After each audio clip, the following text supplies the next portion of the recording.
Well, listen to this. I want to talk to Dr. Drew about this. All right. LA's annual homeless count, which is traditionally released on May 31st each year, is expected to drop sometime today. The 5-day delay is receiving criticism on all sides of the homeless issue, with some worried political leaders are taking their time to craft an explanation for why the problem is getting so much worse and spending over $500 million in taxpayer money on the problem. Let's not forget, we passed Measure H and Measure Triple H to increase the amount of tax dollars and increase the amount of taxes that we pay ourselves to spend money on the homeless issue. And it's not only not working, it's getting worse, and it's getting worse exponentially. This is a perfect introduction to Dr. Drew. That's right. Let's go ahead and welcome our colleague, who you can listen to each weekday from noon to 3 right here on 790 KABC, along with Leanne Tweeden, Dr. Drew Pinsky. Dr. Drew, good morning. Good morning, Drew. Gentlemen, good morning. It's funny, my blood started to boil as I was hearing that intro. I have two notes. One is this is not only is it not static from the standpoint of the population growth of homeless, it's a deteriorating situation in terms of sanitation and public health, and it's rapidly deteriorating. And as it is with every ecosystem involving humans and rodents, there will be epidemics. I mean, people have these fantasies about some virus taking over the world. No, you don't need that. You've got the perfect circumstance right here. You just had a measles report. They did not mention measles entering the homeless population, which would be a catastrophe. That's number one. Number two, them crafting. I know what the rhetoric is going to be when we find out that the homeless population is up 35% or whatever it's going to be. It's going to be. Here's the rhetoric. You ready? You guys ready? Hold your breath. All right. It's a complicated situation. It's complicated. That's going to be the rhetoric. And you know what my response is? It's not complicated. It's not complicated at all. There are some very simple fixes that they could do and do now, and we would reduce it 50%. Expand gravely disabled, expand conservatorship, increase sanitation, enforce vagrancy laws.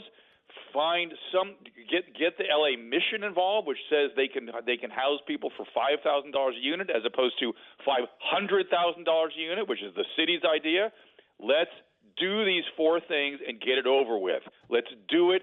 Stop with the complicated. It's simple. If we start with the complicated, you guys, my head's going to blow off. All right. Here's why I think you're a little bit wrong. If I'm City Hall and I'm trying to find a way to spin this to make it seem like it's not as bad as it is, what I'm going to say is the methodology that we used to use was incorrect, so we had an undercount in the old days. Oh, so, they're gonna pretend that okay. That's what they're going to do. Go that far as to try to blush, try to cover up. Really, that's a cover up. The reality of the numbers. Well, then that's even more egregious, frankly.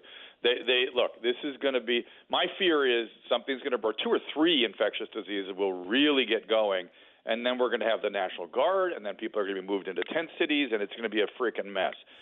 Something like that, I foresee it in the future. Maybe not this summer, but the next summer, because these things are. This is just ridiculous. Well, Drew, do you feel? And by the way, one more thing: 1,000 deaths so far this year. 1,000 homeless people dead. We're halfway into 2019. My only conclusion can be: this is the only possible conclusion. They want them to die. They want them to die so they're no longer a problem. So not only now do we have reckless negligence, we have manslaughter. And so I desperately want to go after the politicians for these issues. Desperately. Do you feel like you're baying at the moon sometimes, Drew? Are you kidding me? I feel like I literally have an image of myself standing on railroad tracks with an oncoming train, the bridge out behind me, and I'm waving at the train like a maniac. And sometimes I feel like a maniac. Sometimes my rhetoric gets so intense, I think, oh, my God, people are going to think I'm hysterical because it sounds like I am, but I am not. I speak from a place of deep experience and knowledge. And this is a California-created problem, too. 100%. Because you talk to people in Iowa, they don't have this problem. If it's so complicated, how is it that every other city on the freaking earth handles it? How is that? Well, magic. Other cities throughout, including third world countries, manage this issue. I wonder how it's magic. I guess it's complicated. It's magic. I don't know. So this is not third world. It's an insult to third world countries to equate this to third world. Political? Of course, it's ideological. And it's steeped in a profound lack of understanding of the human being, particularly of psychiatric illness. And we have laws now that privilege psychiatric illness above wellness, privileging it, protecting it from wellness. And that's the situation we're in. How did we get to that? Give us the motivation. Are these well-meaning people who do this? Of course. It's not people wishing ill. It's people that are highly ill-informed about how humans work. I cannot recommend the book American Psychosis strongly enough. It chronicles how we devolved into the situation, and that is complicated. It started in 1945. Everyone thinks it was the 1980s or Reagan. It was categorically not. It was a group of psychiatrists who got the ear of Congress and then got John Kennedy. His last action before he was assassinated was to create the Community Mental Health Act, which was designed to strangle the state hospitals, which were deemed evil and unsustainable, and put everything in community mental health. The problem was these psychiatrists were idiots. They never worked with the chronically mentally ill.